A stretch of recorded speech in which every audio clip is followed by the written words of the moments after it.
El día 4 de enero del año 2010 en Venezuela, las personas poco a poco vuelven a la rutina diaria después del Año Nuevo, como cualquier día común, pero en Barcelona, estado Anzoátegui,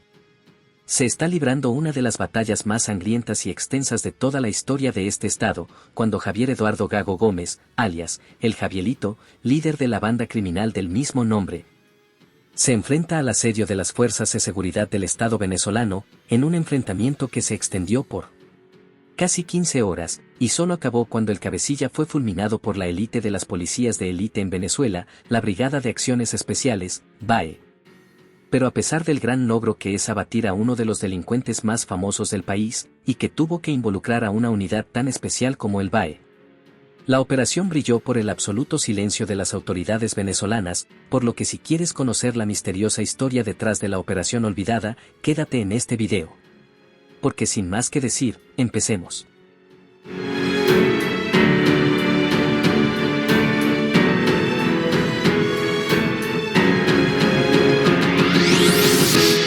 Javier Eduardo Gago Gómez, alias, Javielito, era un joven venezolano, nacido en el estado Anzoátegui, sobre el cual si bien no se tiene mucha información, se sabe que a una edad muy temprana, apenas a los 14 años, ya había ingresado a las filas del bajo mundo, cuando fue detenido por el Cuerpo de Investigaciones Científicas Penales y Criminalísticas, CICPC, por robo. Lo cual pudo ser simplemente un adolescente más que había caído en el bajo mundo, pero los funcionarios no imaginaron en lo que se convertiría. Para el año 2005, Javielito ya era investigado por las fuerzas de seguridad, ya que presuntamente él sería el responsable del asesinato del excomisario de la policía del estado Anzoátegui, José Manuel Irigoyen, el cual se desempeñaba como jefe de seguridad de los hijos del gobernador del estado Nueva Esparta, Morel Rodríguez Ávila, cuando el exfuncionario intentaba hablar por teléfono. Fue emboscado en La Maestranza, Barcelona, por un adolescente, el cual estaba bajo las órdenes de Javielito, el cual para ese momento, ya era el líder de una banda criminal llamada, la Banda del Javielito. Se dice que Javielito dio las órdenes de acabar con el exfuncionario, por órdenes de otro criminal, perteneciente a otra banda, conocida como, la Banda Cabeza de Kiosco. Debido a una discusión que el criminal tuvo con el exfuncionario con respecto a una pelea de gallos. Rápidamente esta banda creció en influencia y poder, volviéndose bastante temida, estando caracterizada por la extrema violencia con la que actuaba al momento de realizar sus crímenes. Principalmente robos a mano armada y secuestros, por lo cual entre 2004 y 2010, la banda del Javielito era acusada del homicidio de hasta 50 personas, aunque el CICPC de manera oficial solo lo acusaba por 15 homicidios confirmados. Su temprano encuentro y arresto por parte del CICPC no sería el último roce que el cabecilla tuvo con esta institución, ya que un año después de que empezara a ser investigado, en el año 2006, el Javielito sostuvo un enfrentamiento con funcionarios del CICPC, enfrentamiento en el cual fue arrestado, y le fueron incautadas varias armas de fuego, incluido armamento de guerra, como múltiples granadas. Aunque después de un proceso lleno de polémica, como argumentar que no había registrado de manera formal antecedentes penales anteriores, y no haber sido solicitado de manera formal por la justicia venezolana, solo cumplió 3 años en prisión, y fue liberado en el año 2009. Un año después, en el 2010, mientras Javielito y su banda seguían con sus fechorías, el CICPC ya les había puesto el ojo encima, por los ya mencionados 15 homicidios reconocidos formalmente. Y es que como dije antes, Javielito ya se había hecho de una terrible reputación, no solo por sus despiadados actos, sino por su estructura, y es que no eran simples criminales de barrio. Él y sus hombres, además de estar fuertemente armados con armas de guerra, sabían perfectamente cómo usarlas, razón por la cual incluso las fuerzas policiales preferían evitarlos. Se llegó a decir que si la policía quería entrar a las zonas donde esta banda tenía control, eran necesarios mínimo 20 funcionarios, ir en un número menor era una sentencia de muerte. El comienzo de la caída de la banda del Javielito ocurrió solo 2 días antes de la batalla, el día 2 de enero, en el barrio de Callaurima, cuando el primo de Javielito, identificado como José Marcano, fue asesinado a las 9:30 de la noche, por integrantes de una banda rival, cuando supuestamente lavaba su auto cerca de su casa.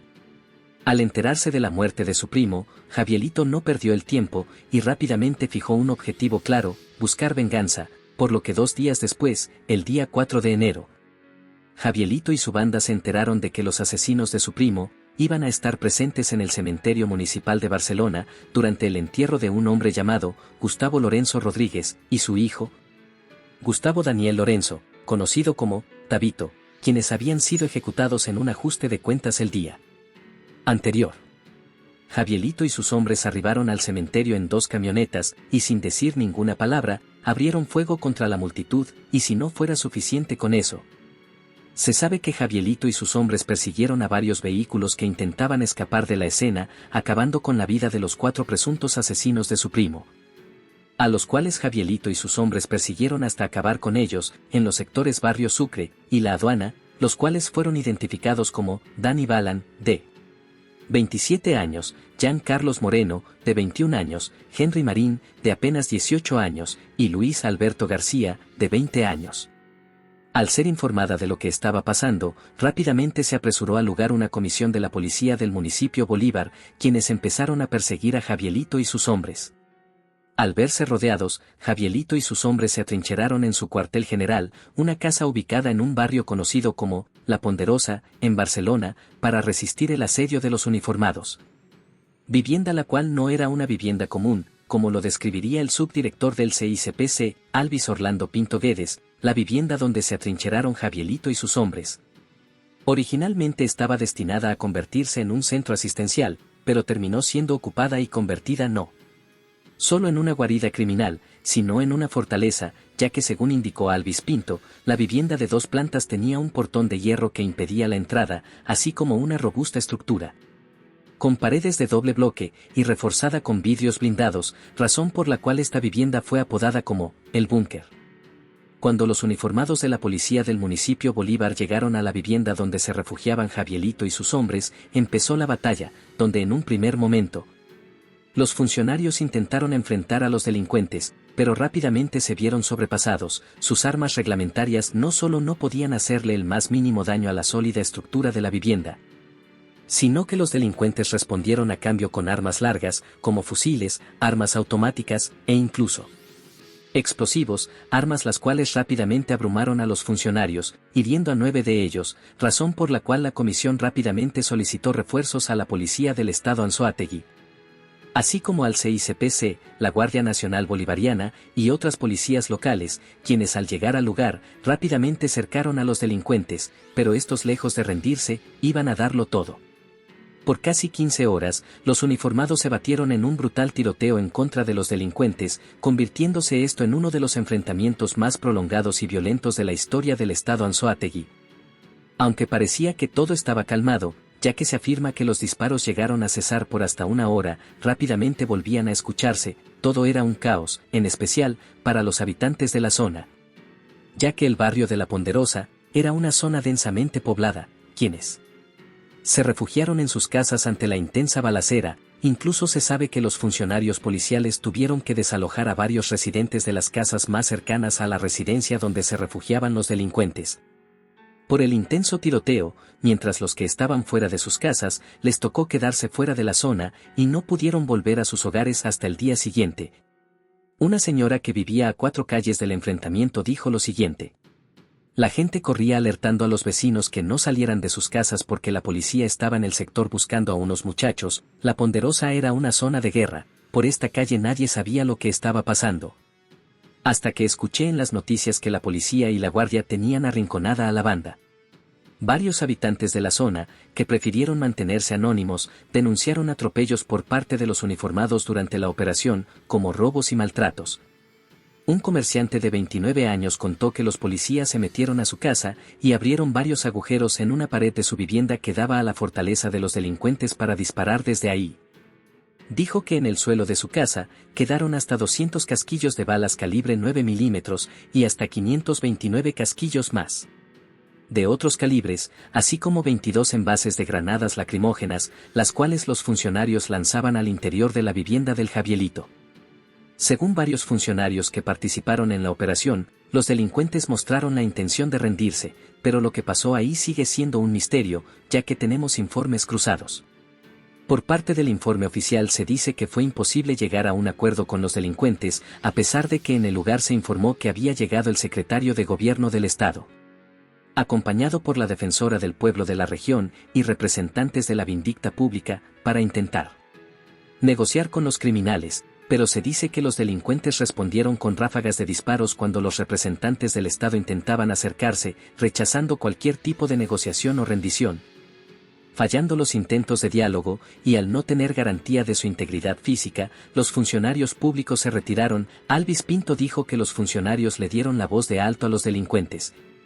exigiendo que se rindieran y depusieran las armas, a lo cual estos se negaron, lanzando 3 granadas, aunque familiares de los delincuentes fallecidos informaron que era una falsedad, que los uniformados estaban dispuestos a negociar. Según informaron, ellos pedían un fiscal, pero las autoridades se lo negaron, no querían diálogo, directamente querían las cabezas de los delincuentes. Sea como sea, de manera oficial, a las 12 de la noche del 5 de enero, el diálogo había acabado, las balas volvieron a sonar, y ahora los funcionarios solo tenían una misión: acabar con los delincuentes. Para lo cual, al ver que para los funcionarios comunes era imposible ingresar a la fortaleza criminal, desde Caracas, aproximadamente a las 2 de la mañana, se dio la orden. Desde Caracas, se decidió enviar a la élite de entre las policías de élite de Venezuela, la Brigada de Acciones Especiales, BAE, perteneciente justamente al CICPC. La misma institución que ya se había enfrentado a Javielito en 2 ocasiones diferentes, no iba a dejar que escapara una tercera vez.